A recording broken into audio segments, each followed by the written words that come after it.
when we talk about non-specific interstitial pneumonia, we have to memorize certain important things.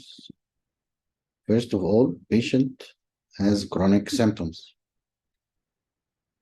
exceeding 6 weeks. This is the definition of chronic symptoms. What else? The dominating feature of NSIP is ground glass opacities. It's the dominating feature. It's understood in case of cellular NSIP that the ground glass opacity is the dominating feature. In case of fibrosing non-specific interstitial pneumonia, you will find traction bronchiectasis, bronchiectasis, irregular articulation, and you can see minimal honeycombing. But still, the ground glass opacity will be the dominating feature. The distribution of NSIP is peripheral and bronchocentric.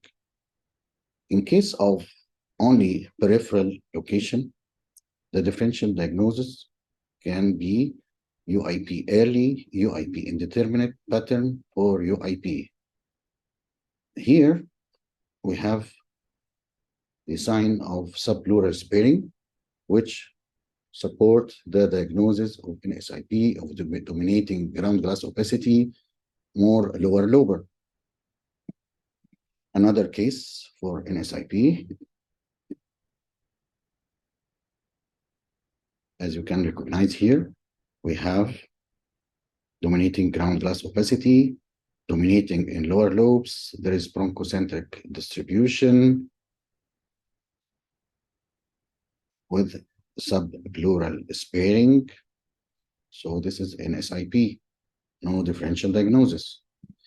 Another case for NSIP showing obviously the bronchocentric distribution along the bronchovascular bundles, dominating ground glass opacities as a feature and lower lobar as a location. A case of NSIP, ongoing fibrosis because of traction bronchiectasis can be recognized at the lung basis. Another case of NSIP showing predominantly lower lobar ground glass opacity with other features of traction bronchiectasis. This is fibrosing NSIP with predominance of lower lobes, bronchocentric and peripheral in distribution. Subpleural sparing is a pathognomonic feature, but it's not always present in cases of NSIP.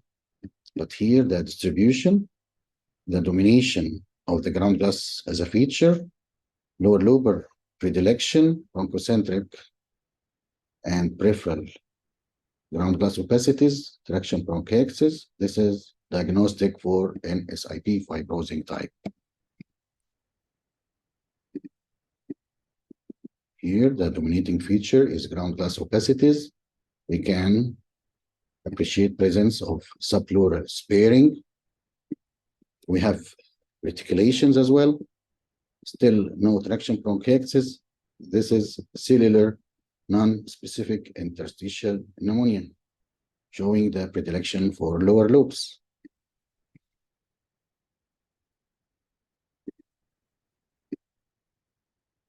Last case to show here, to compare between the probable UIP pattern with the NSIP, we have here predominance of irregular reticulation rather than the ground glass opacities. Ground glass opacities shown only at the lung basis. Otherwise, irregular reticulation at peripheral location, no bronchocentricity for the findings in almost the whole lungs.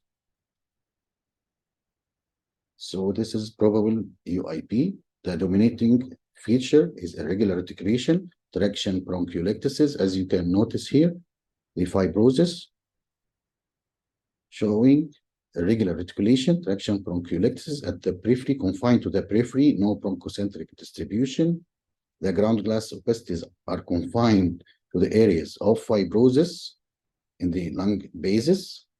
So this is the probable UIP because of absence of bronchocentric fibrosis. Bronchocentric fibrosis means regular reticulation, traction bronchiectasis, and ground glass opacities, which is absent in this case.